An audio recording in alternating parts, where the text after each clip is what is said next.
Hey everybody, I'm Joshua. And I'm Caleb. And we are here on the Gaza Strip. You can tell because the Gaza River is right, wait. There's no Gaza River, Josh. We're not there. To the river, to the sea? Oh, no Gaza River. We were supposed to be in Israel right now. Yeah. And yet we weren't allowed to go. And so here we are reporting about what everybody's been watching on the news. We actually have friends in Israel right now. They're giving us news of what's been going on. And it's not as bad as people think. We want to clarify really what's going on because everybody's saying, what now? What, that was like the biggest, news story, biggest aerial assault, drone assault. Drones, we're gonna get to that. It's all crazy stuff. If you hear really loud noises in the middle of this, it's not the middle of war. It just happens to be an air show today. And so we've got Blue Angels flying overhead. They're bombing stuff left and right. It's just for show, but that's what's going on. The Blue Angels aren't bombing anything. That's a poor choice of words. They were doing I saw the smoke. They were like testing out bombs, showing people. All right, welcome to the Blue Angels show. Back to the real story, okay? Here's the deal, guys.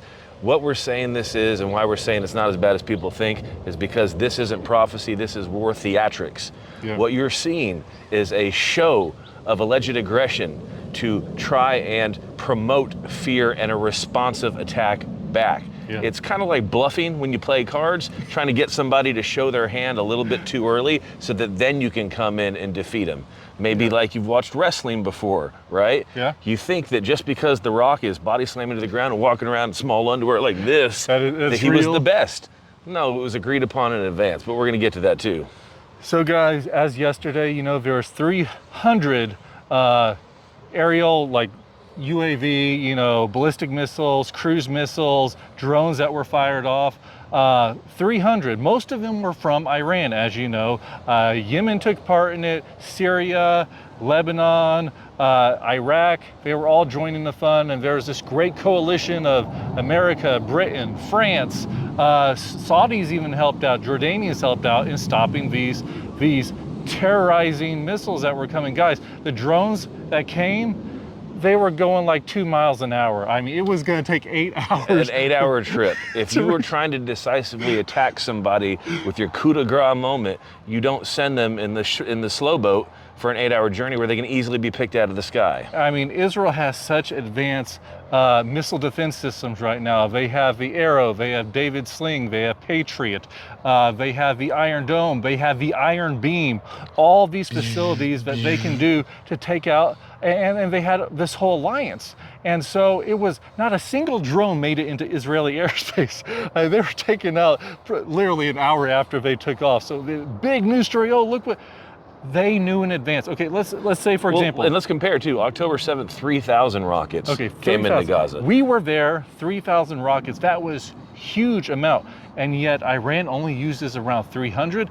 The Scud missiles that they were firing off were old Soviet era Scud missiles. They weren't very expensive, around $100,000, to shoot off these missiles. They are saving their real arsenal. They have supersonic missiles, Shahab 3, Shahab 1, Shahab 2. They weren't using any of this arsenal. This was not a puffed up display of force. Even Iran itself says this is just the warning, but it was a big warning. But they knew in advance what Israel's response would be, what America's response would be, and that none of it would get through. So they had to, they were puffed up. They were the big schoolyard bully. They had to prove that they were going to do something. But even the Arab nations are laughing at Iran today. In the news stories, you guys see that they're like mocking Iran. The Arabs that want to wipe out Israel, they're saying, what was that? Literally, that's your big move? That's your big move? I mean, there's cartoons, look them up online, of Iran firing off pickles into the sky. It's just, it doesn't make any sense unless you know what's truly going on. Then you have Biden over here, who goes to Netanyahu and says, you are not allowed.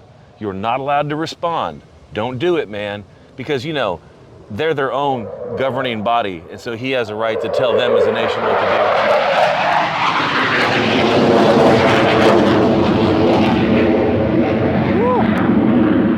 That's what it sounds like when you're going to war. It makes it feel more authentic. Seriously, that's loud. So Biden has the nerve to tell their ally what to do. Imagine if someone came to America and say, you're being fired at. DC just had 300, ballistic missiles fired at them. You are not allowed to respond. That is unheard of. That doesn't make any sense, guys. This is a really sketchy situation, I think, here. But there's something even sketchier that was Yeah. released, and that is the information was already known by America of this attack in advance. How did America know of this attack in advance? Well, Iran told them. They literally told them through Turkey that this is the time and place that we're going to attack. From that moment, the U.S. could have threatened them and say, hey, Don't do guys, that. That's our ally. That's our ally, don't do it. Instead, America did tell Israel in advance. They knew what was going on, but this is part of the theatrics. This is war theatrics. Like Josh mentioned earlier about wrestling matches. You know movies when you have these two big, like, what is it, boxing, the boxing movies, you know, where you have these two nemesises, they go into this ring and they're punching it out, and then they have respect for each other, and then they kind of draw the match, and oh, everybody wins at the end. Guys, that's what's going on here, except it's not Israel who's one of the boxers, it is America, the United Nations, and Iran. That's the theatrics that are going on. The United Nations is very anti-Semitic. This is all a game to them because the head votes in the United Nations is, of course, China and Russia. And they have alliances with Iran. So this is just another part of this grand play that no one wants to get anything done. Oh, look, Iran got what it wanted. Israel defended themselves. No one needs to go any further. But I promise you, Israel will respond. The question is when they're going to respond. And you're probably asking yourself at home, why would Iran want to have some display of force, this pomp and circumstance? Because they're still butthurt over what happened with Obama's administration when he failed to help them get a nuclear arsenal. It's really ridiculous. Everybody thought, you know, that here's this diplomatic solution to Iran with the Obama administration making this peace deal in effect with him. Obviously, it was allowing them more time to develop nuclear weapons. And every year, Benjamin Netanyahu would go before the United Nations and would declare, they're almost here with this weapon. They're going to use it. Every day, they literally go on the news and say, we're going to wipe off Israel with a nuclear weapon. We're going to wipe out Great Britain. We're going to wipe out America. Everybody knows their intentions. They are unhinged. This is a spirit that's behind it. Actually, the Prince of Persia, we believe, is what's behind this, as is spoken about in Daniel 10.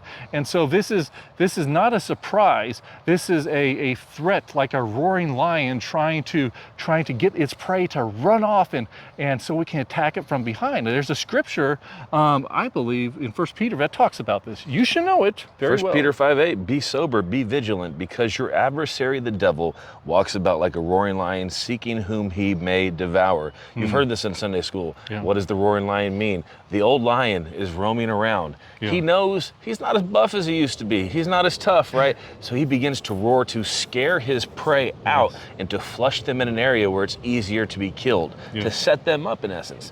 So we said, Obama, he's not the bad guy. Puppet show, right? Biden, he's not one who's controlling all this. He's a puppet too. So who is it? Who's the big ringleader? It's Satan.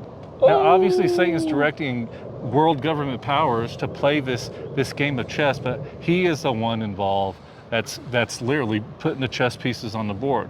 Now, many of you have been asking us questions ever since yesterday.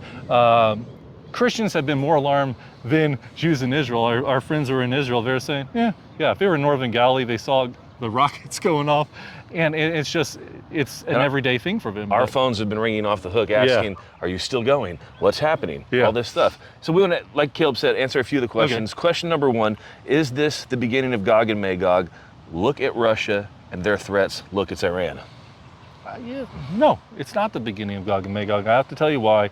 Because scripturally it doesn't line up with the details given in Ezekiel 30 and 39. It doesn't go along with the motivation of Gog. It doesn't go along with their goal of taking the plunder from Israel. Right now, the goal is just annihilation, and this is started by Iran, not Gog. But the key thing, I think, out of all that, there's a million different details we can go into. You can watch our episode on Gog and Magog that we recently did, Roadmap to Armageddon. The key thing is, in the Battle of Gog and Magog, no one comes to Israel's aid. Here we are, America now. We came to her aid. Great Britain, France came to her aid. This is not the beginning of Gog and Magog. So could things escalate? That's possible, but we still need to see certain events occur before that, which leads us to question number 2, I believe. Okay, brother. Question number 2. Will this lead to the Oracle of Damascus in Isaiah 17? Well, the Oracle of Damascus, guys, could happen at any moment, I believe. It could be before Psalm 83 war, it could be after, but I do believe it has to happen before Gog and Magog. Damascus will cease to be a city in one night. This is like, boom, there it goes. And with that void in Syria, Russia and his foot soldiers will be able to come down to reach the mountains of Israel in Gog and Magog. It's a foot war. They have to start for Gog and Magog. They need to get there. They're afraid of launching ballistic missiles. It may be this event with Isaiah 17 when a nuke takes out Damascus and makes everybody think, we don't want to start a nuclear war. Let's just go out on foot. Possibility. And this one, of course, is one of the most prevailing. We've answered it many times, but obviously new events happen, brother. So people want to know. Yeah. Just be sweet. Okay. Are we in the tribulation right now? I'm sorry. I'm not trying to be mean. I'll be so nice. I'll be so nice. We're still getting this, guys. People asking, are we in the tribulation? And I'm just asking, did you watch our videos the last 3 months? It's not a moment of arrogance, but there are prerequisites that must occur for the tribulation to begin, and those have not been fulfilled. We are not in the middle of a tribulation. Few people have been telling me, oh, this seal was broken, this trumpet blasted. Well, if all the things that people have been saying have occurred, then there should be 2 billion people dead on the planet right now. Which the I don't beast think that's should have happened. appeared. There should be a third temple standing right now in Israel. None of these events have occurred. Therefore, the tribulation has not begun. And most importantly, even if you don't believe in the rapture, will be gone during that event, and we're still here. So, anyways. Yeah, and his clothes. If you've watched our other video. Okay, guys, Israel, they're probably going to respond soon. Yes, let's be honest, all right? And so the question is, in this conversation and conversion, what are we supposed to be doing right now before any of this happens? If we get a reprieve as a nation, what are we doing? Well, who are we praying for? What are we believing for? I feel right now that America is in a very dangerous situation, guys, from how we have been reacting to our ally Israel, God's people Israel. We are placing ourselves under the curse by playing these war games, these games with Iran, and not supporting Israel, not backing them up, not backing up their right for existence and their right to fight back against this enemy that is seeking to annihilate them. But Israel and Iran, let's talk about them for a moment. I believe there should be a reprieve coming scripturally for the people of Israel and the people of Iran. Why do I say that? Because the government of Iran is the ones that are hell-bent on destroying Israel. It's not all the people. Now, there is a vast Muslim population in Iran, and they actually hate their government. They are tired of their government. They're tired of oppression. They're tired of poverty. They're tired of them telling them how to think, how to act, and the persecution that they're under. There's a vast Christian contingency in Iran. And according to world statistics, the Christian population in Iran is the fastest growing Christian population than any other nation in the world right now. They're coming to Yeshua, and they are praying for Israel. They're praying for us. They're praying for revival. They're praying that their government gets toppled. And so I'm believing that the events that are about to occur in the next few days will result in that. It may be stretched out for the next 2 weeks, like I said before when we were talking about judgment coming to America and Israel. This time coming up for Pesach, for Passover, is going to be a pivotal moment. That decisions will be made, and that's going to decide what happens afterward. We're supposed to go to Israel, beginning of May now? Beginning of May. We'll see what happens. Y'all have asked, you've wanted to know. Here we are telling you. Like I said, originally, we were supposed to be in Israel right now. That was the original plan. And due to circumstances outside of our control, we were not allowed to go there. We really wish we were on the ground praying and interceding for Israel right now. As of right now, the beginning of May is our plan. We'll be heading, So it's an interesting position to be in for us too, is the next 2 weeks will decide what happens with that. I don't know. But if God wants us there, we're going to be there. Now, there's an important Bible lesson I want to get into, and if you think we've talked too long, I'm sorry, this is very important. Caleb loves his Bible stories. Not only does he love his Bible stories, but he loves using Bible characters that I can't pronounce. So you're going to have to give me an opportunity to do this, all right? All right, we're going to set the stage here. I'm going to set the groundwork. This was during the conquest of Assyria over the known world. They had just wiped out Samaria. From the north, the northern kingdom, the Israelites, the 10 tribes were taken captive. They were wiped out, and now they were coming south to Judah. Sennacherib, he's the king of Assyria. He's wiped out like 40 plus Judean cities. And he's taken out Tel Lachish, Azekah, and now he's sending his troops to besiege Jerusalem. And he sends his emissary with a very dirty message for King Hezekiah saying, we're going to take you out. Let's read the scripture. Here's that message. 2 Kings 18, starting in verse 28. Oh, man.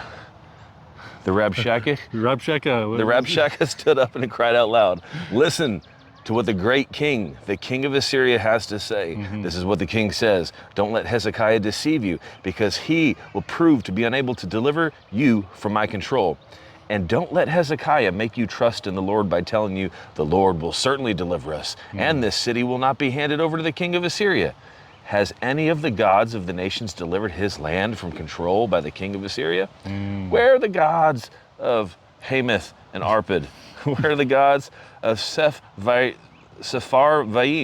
of Hana, of lots of crazy countries. Man, have you delivered Samaria from my control? Who among the gods of these lands has delivered their land from my control, so that the Lord should deliver Jerusalem from me? What arrogance and pride. This is literally the devil speaking through Sennacherib. And this blasphemy God takes as a complete defiance. A prophetic word comes to the prophet Isaiah after Hezekiah humbles himself. He prays, God, save us, deliver us. And the prophet Isaiah says, he's defying God. He's blaspheming the God of Israel. God is going to take him out, and you're going to see his deliverance.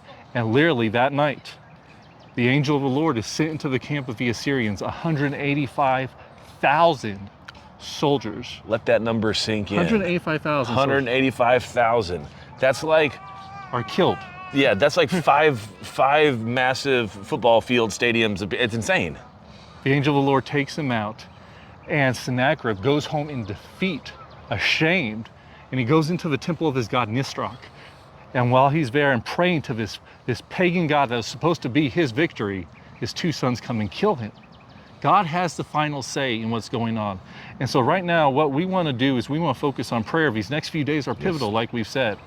And this defiant spirit, the prince of Persia, he's a fallen angel, a principality, like we've learned in Daniel chapter 10, just like the prince of Greece and Michael, the prince of the people of Israel, is fighting against him. But he is rising up again, trying to say, now is the time that I'm going to conquer. And God says, now is not the time. That's why it's up to us believers to defy that spirit with the blood of the Lamb, with the testimony that we've been given, with the authority of Yeshua HaMashiach. We are to speak against that prince of Persia and against the plot of the enemy, and even against the plot of these powers in America, of the hierarchy that is putting these positions in power, that they are confounded, and they are debased, and they are put to shame before the God of Abraham, Isaac, and Jacob. Guys, remember the job of a con artist. He has one job, to trick you.